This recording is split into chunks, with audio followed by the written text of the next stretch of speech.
आणि यानंतर एक महत्त्वाची अपडेट, मोठी बातमी आपण पाहतोय। कॅबिनेटच्या बैठकीमध्ये आता ठरलंय की 7-8 तारखेला विशेष अधिवेशन होणार आहे। 9 तारखेला राज्यपालांचं अभिभाषण होणार अशी माहिती सध्या मिळते। नव्या सरकारची ही जी बैठक सुरू आहे मंत्रिमंडळाची, त्या बैठकीमध्ये हा निर्णय घेण्यात आला। 7-8 तारखेला विशेष अधिवेशन होणार अशी माहिती मिळते, तर 9 तारखेला राज्यपालांचं अभिभाषण होणार अशी माहिती सध्या समोर येते आहे।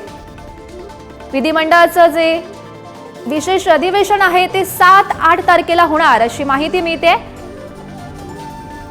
सध्या मंत्रालयाच्या 7व्या मजल्यावर या तीनही मंत्र्यांची महत्त्वाची कॅबिनेट बैठक सुरू आहे। मागील अर्ध्या तासापासून ही बैठक सुरू असल्याचं पाहायला मिळत आहे। अनेक महत्त्वाचे निर्णय या बैठकीच्या माध्यमातून घेतले जात आहेत। सोबतच महत्त्वाचे अपडेट त्याच बैठकीतून आपण पाहू शकतोय। 7-8 तारखेला विशेष अधिवेशन होणार असल्याचं समजते। 9 तारखेला राज्यपालांचं अभिभाषण होणार अशी माहिती सध्या समोर येते आहे। महत्त्वाची बैठक, नव्या सरकारची ही पहिली बैठक सध्या सुरू आहे। त्याच बैठकीतून ही महत्त्वाची अपडेट, मोठी बातमी, 7-8 तारखेला विशेष अधिवेशन होणार हे आता स्पष्ट झालेलं आहे। तर या संदर्भात अधिकची माहिती जाणून घेऊयात। आमचे प्रतिनिधी रिदेश हातीम सध्या आपल्या सोबत आहेत।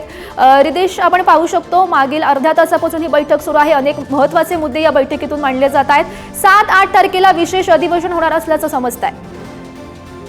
आपण पाहिलं कॅबिनेट जी पहिली कॅबिनेट बैठक झाली त्यामध्ये महत्त्वपूर्ण निर्णय घेण्यात आला। 7 आणि 8 तारखेला विशेष अधिवेशन आहे ते घेण्यात येणार आहे आणि या विशेष अधिवेशन दरम्यान जे मंत्रिमंडळ जो विस्तार आहे ते होणार आहे। मागील अनेक दिवसांपासून आमदारांना वाट पाहत होते की मंत्रिमंडळ विस्ताराची जी तारीख आहे ती कधी नक्की होते आणि आता ती तारीख आहे जी नक्की झाली आहे। 7 आणि 8 तारखेला जे उर्वरित मंत्रिमंडळ विस्तार आहे ते होणार आहे आणि 9 तारखेला राज्यपालांचे अभिभाषण होणार आहे। महत्त्वाचं म्हणजे या शपथ या मंत्रिमंडळाच्या शपथविधी दरम्यान कुठल्या ज्या आमदारांची या मंत्रिपदावरती वर्णी लागते हे देखील पाहणं मात्र येणाऱ्या 2 दिवसांमध्ये महत्त्वाचं असणार आहे। हो, नक्कीच रिदेश, धन्यवाद दिलेल्या या सविस्तर माहितीसाठी। त्या नव्या सरकारच्या या पहिल्या कॅबिनेट बैठकीकडे नेमके काय अजून मुद्दे उपस्थित केले जातात, काय निर्णय घेतले जातात हे पाहणं सुद्धा महत्त्वाचं असणार आहे।